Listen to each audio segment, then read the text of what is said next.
આપણે લુખાસણ ગામમાં કામરાજભાઈ ચૌધરી કે જે છેલ્લા 15 વર્ષથી 17 વર્ષથી સરગવાની ખેતી કરી રહ્યા છે અને એમણે અત્યારે હાલ લગભગ 40 વીઘામાં સરગવાની ખેતી માટેનું કામ એ કરી રહ્યા છે. તો અમારા જે ખેડૂતો છે એનો થોડો પરિચય આપીએ તો વસુંધરા ફાઉન્ડેશન એ પાટણ જિલ્લામાં કામ કરે છે અને ત્યાંના 4 ગામોના ખેડૂતો આજે આપણી સાથે જોડાયા છે અને અમારા વિસ્તારમાં અમે પણ એવું ઈચ્છી રહ્યા છે કે બીજા 20 ખેડૂતો આવું સરગવાનું ખેતી કરી અને એ પણ આવક મેળવે એના માટે અમે આજે વિઝિટ માટે આવ્યા છીએ. તો આજે આપણે ખાસ કરીને ઘરે જઈને આ ખેતી ઉપર કામ કરવાનું છે. એટલે પહેલાં તો કામરાજભાઈ એમને કેવી રીતે શરૂઆત કરી, એમને શું મુશ્કેલીઓ આવી, સરગવાની ખેતીની પદ્ધતિ શું છે, એના બધા વિશે માહિતી તો આપશે જ. આપણે આપણા મનમાં આવતા કોઈ પણ પ્રશ્નો એ ક્યાંક ને ક્યાંક નોંધી રાખીએ અથવા તો યાદ કરી રાખીએ અને પછી જ્યારે આપણે થોડું પ્રશ્નોની વાત કરશું ત્યારે બધા એના વિશે જાણીશું અને પ્રશ્નોના જવાબ લઈશું. આજે આપણે એવું નથી કે ખાલી પ્રવાસ માટે આવ્યા છીએ ને અહીંયાથી પછી જોઈને ઘરે જતું રહેવાનું. આજે આપણે અહીંયા શીખીને જવાનું છે. શીખીને જઈશું તો જ આપણે ખેતરમાં જઈને એનો ઉપયોગ કરીશું અથવા તો એ પ્રમાણેની ખેતી આપણે કરી શકીશું. એટલે જેટલું બને એટલું આજે પ્રેક્ટિકલ આપણે અહીંયા સમજવાનો પ્રયત્ન કરીએ. કંઈ પણ પ્રશ્ન હોય તો ચોક્કસ કેવી રીતે એ વવાય છે, શું છે, બધી માહિતી અહીંયાથી મેળવી અને જઈએ જેથી આપણા દરેક પ્રશ્નોના સમાધાન આપણને અહીંયાથી મળી જાય અને અવારનવાર આપણી સાથેથી જોડાયેલા જ રહે છે. પણ જેટલું બને એટલું સમજવાનો પ્રેક્ટિકલ આજે પ્રયત્ન કરીએ. હું કામરાજભાઈને આમંત્રિત કરું છું કે એ હવે પોતાની વાત કરે. નમસ્કાર. હવે આપણે સરગવાની વાત કરીએ તો હાલ વાવેતરનો સમય છે, બરાબર છે. પહેલાં તો કારણ કે સરગવો પહેલાં એવું હતું સરગવાની અંદર તો સરગવામાં કોઈ સમજતું નહોતું. અમે જે વખત વાવ્યો 2002-03 અંદર વાવ્યો જે માર્કેટમાં લઈ જાય સમજતું તો સરગવો ખાસ એવા લોકો તો સરગવા પર ખૂબ વળ્યા છે, ખૂબ એટલે ખૂબ. મારા ગ્રુપની અંદર ગણો તો 3.5 લાખ છોડનું વાવેતર આજે થઈ ગયું. 3.5 લાખ બીજું ચાલુ જ છે.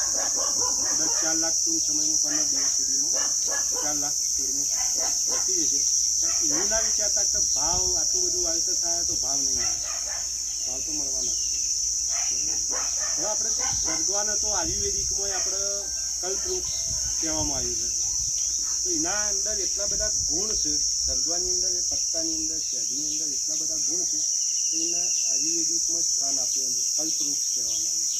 એનું કારણ છે કે સરગવાની અંદર દૂધ કરતો કેલ્શિયમ 17 ગણું છે.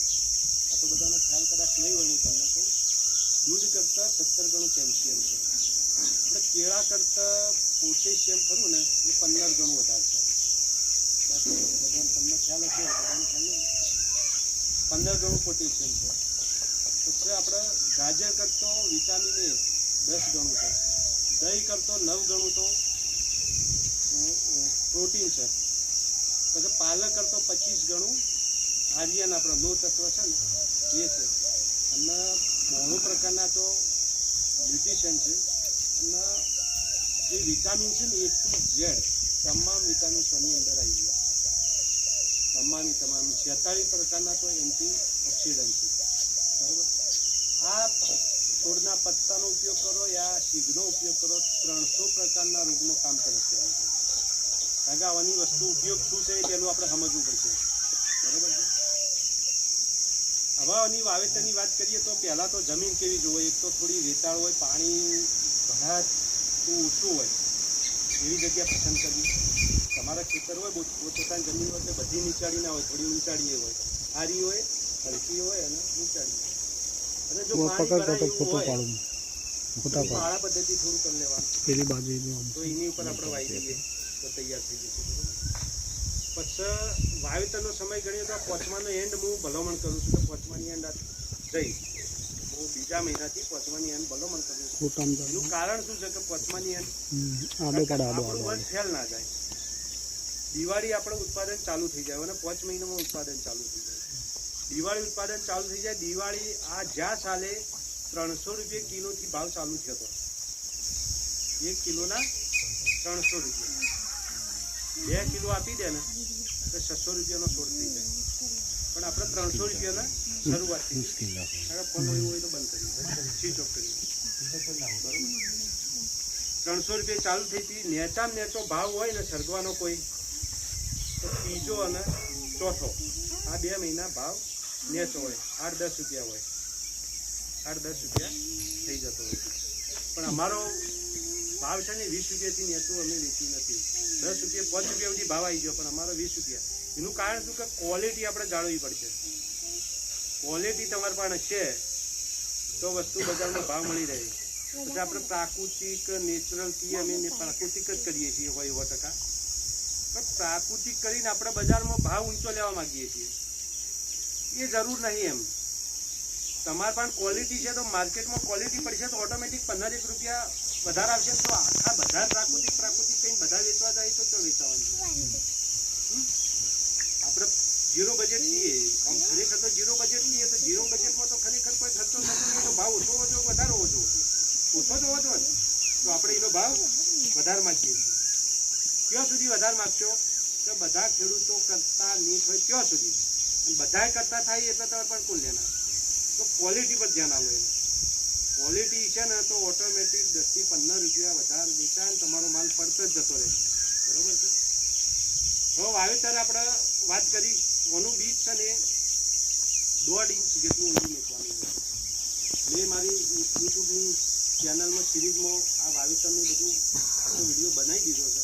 એને તમે જોવો ને તો ટોટલ લાઈવ બતાવેલી છે તો તમને ખ્યાલ આવી જશે. બરાબર છે. અને આમાં શું છે કે વાવેતર કર્યો એટલે તમારો 1.5 મહિનો ખરો ને એ તકલીફવાળો રહે. એટલે નાસી પાસ નહીં થવાનું. 1.5 મહિનો તમારો નીકળી ગયો. છોડ ઉછરી ગયો ને એક વખત ફૂટ હવા ફૂટનો થઈ ગયો ને એટલે તમે 50% તો જંગ જીતી ગયા. 50% જીતી ગયા. પહેલાં ઉછેરવામાં કાઢવું પડે તો કોઈ બી વસ્તુની શરૂઆત કાઢવી હોય પછી હળવી થઈ જાય. તો 1.5 ફૂટથી હવા ફૂટનો છોડ આવ્યો એટલે સમજી લાવ કે તમે સક્સેસ થઈ ગયા. બરોબર છે. હવે એ તમે પછી શું છે કે એને આગળ એને 1.5 ફૂટે ડૂંક બચવાની આવે. કારણ કે છોડ સીધો જ હશે ને અને ફળિયું જાડું નહીં થાય તો એને શેક વધારે આવે નહીં. આપણે 2 બીજ મેકાઈએ છીએ. એ 1.5 ફૂટ હવા ફૂટનો છોડ થાય ને એક છોડ કાઢીને ખાઈએ છીએ. એક છોડ ઉપર આપણે જવા દઈએ છીએ. જે ગ્રોથ કરતો હોય એ છોડ રાખવાનો પેલો છોડ કાઢી નાખવાનો. પછી 1.5 ફૂટે આપણે પહેલું કટિંગ લઈએ છીએ. પહેલું જ કટિંગથી શરૂઆત થાય. પછી એને કટિંગ છે કે 2 દાળો ફૂટશે. ફેર પણ 1.5 ફૂટે કટિંગ 2નો 4, 4નો 8, 8નો 16. હોળ જાય એટલે આપણે માથોડું થઈ જાય. એટલે છોડ ઊંચો જાય નહીં અને ફળિયું એનું જાડું થશે તો એમાં માલ ખૂબ આવશે. છોડમાં માલ ખૂબ આવશે. હવે હું તમને માર્કેટની એવા વાત કરું કારણ કે તો મેં તમને આગળ આપણે વસ્તુ બધી ચર્ચામાં નહીં જતા કારણ કે તમને ખ્યાલ નહીં આવે. આગળ જેમ આપણે હેડસેમમાં આપણે આગળ વધીએ છીએ. માર્કેટની વાત કરીએ તો અને મેં કીધું તમને શરૂઆત 300 રૂપિયા કરી. તો આપણે 300 નહીં ગણવા કશું નહીં ગણવું. સરેરાશ 50 રૂપિયા આપણને ભાવ મળે. કોઈ 5 રૂપિયા મળે, 10 મળે, 200 મળે, 250 મળે, 100 મળે, જે હોય સરેરાશ 50 રૂપિયા મળે. આપણે તો એક વીમો 10 બાય 8 વાવો 10 બાય 8 વાવો તો 400 છોડ આવે છે વીઘાની અંદર. 12 બાય 100 વાવો તો 350 આવે અને 10 બાય 100 વાવો તો વીઘાની અંદર 300 છોડ આવે. 309 આપણે સરેરાશ 300 છોડ ગણી હેડવાનું. 12 બાય 100 તમારી જમીનમાં વાવેતર થાય 350 છોડ આવું પણ 50 છોડ એવું સમજો કે કોઈ ગાળા પડ્યા, ડૂલ પડ્યા, આવ્યું ના આવ્યું તો 300 છોડ તો પાકા ખરા ને. તો 300 છોડ આપણે ગણીએ. મેં તો લીધેલું છે 60-70 કિલો એક છોડ ઉત્પાદન લીધું. બરાબર છે. તમે 10 કિલો તો લઈ શકો કે ના લઈ શકો? 10 કિલો લ્યો તમે અને 50 રૂપિયા સરેરાશ ભાવ ગણો તો 500 રૂપિયા થયા. તો 300 છોડ ગણો તો કેટલા 1.5 લાખ રૂપિયા થયો વીઘો. તો 50,000 રૂપિયા તમે બધા ખર્ચા કાઢી નાખો. જે હોય એટલો ના થાય પણ બધું વેણવાની મજૂરી આવી ગઈ, બધું જ આવી ગયું એમાં તો વીઘા લાખ રૂપિયા તો બચ્યા ને. તમારે કઈ ખેતી છે તમને લાખ રૂપિયા વીઘા આપે છે? 2 લાખ રૂપિયા ઓછામાં ઓછા કહું છો. તમે 20 કિલો કરો કેટલા જાય? 30 કિલો કરો કેટલા જાય? એ ગણિત તમારે ગણવાનું છે. કેટલું ઉત્પાદન લેવું ને એ તમારા હાથમાં છે, મારા હાથમાં નથી. એ તમને ગણિત ગણાવ્યું. ઉત્પાદન તમે મારા કરતા વધારે લઈ શકો એવું નહીં, બરોબર છે. આજે અમારા હરબાથી એના કરતા અમારા આ વડગામ તાલુકાના 2 ખેડૂત છે, અમારા કરતા સારા છે. ગાઈડલાઈન અમારી આજે એમને અહીંયા બોલાયા છે કે ભાઈ તમે થોડું પબળી લે, તો અમારા કરતા સારા છે. મને ખબર છે કે પહેલા વર્ષ ખરું ને, પહેલા વર્ષ તમે બધા સક્સેસ જ જવાના છો. કારણ કે અંદર ઉપરથી તમે ઉપરની ખેતી કરી છે, તો જે ખોરાક છે એ ઉપરથી લીધો, અંદર તો પડ્યો જ છે ને, તો આ અંદરથી ખોરાક લેવાનું છે. એટલે પહેલા વર્ષે તમે થોડી 1.5 મહિનો ધ્યાન આપ્યું ને તો હોય 100% સક્સેસ અને સારામાં સારું કમાવ. હું કીધું એના કરતા વધારે, પણ બીજા વર્ષે એનાથી વધારે મજૂરી કરજો જે કરો ને પહેલા વર્ષે. કારણ કે પહેલા વર્ષે ઇઝીલી થઈ જતું એટલે ખેડૂતો લગભગ પહેલા વર્ષે સક્સેસ જ છે. ફેલ જોઈએ તો બીજા વર્ષે ફેલ જોઈએ. હું આ તમને હાલથી કહી દઉં છું, ફેલ જોઈએ તો બીજા વર્ષે જ ફેલ જોઈએ. તમે પહેલા વર્ષે લાખ રૂપિયા લીધા છે ને તો બીજા વર્ષે તમને એવો ખ્યાલ આવી ગયો કાં તો ઇઝીલી થઈ જાય છે. કારણ કે તમારો ખોરાક નીચે પડ્યો જ છે એટલે એથી લઈ થોડો તો તૈયાર થઈ ગયો. તો એને પહેલા વર્ષે જ ખોરાક અંદરથી લઈ લીધો એટલે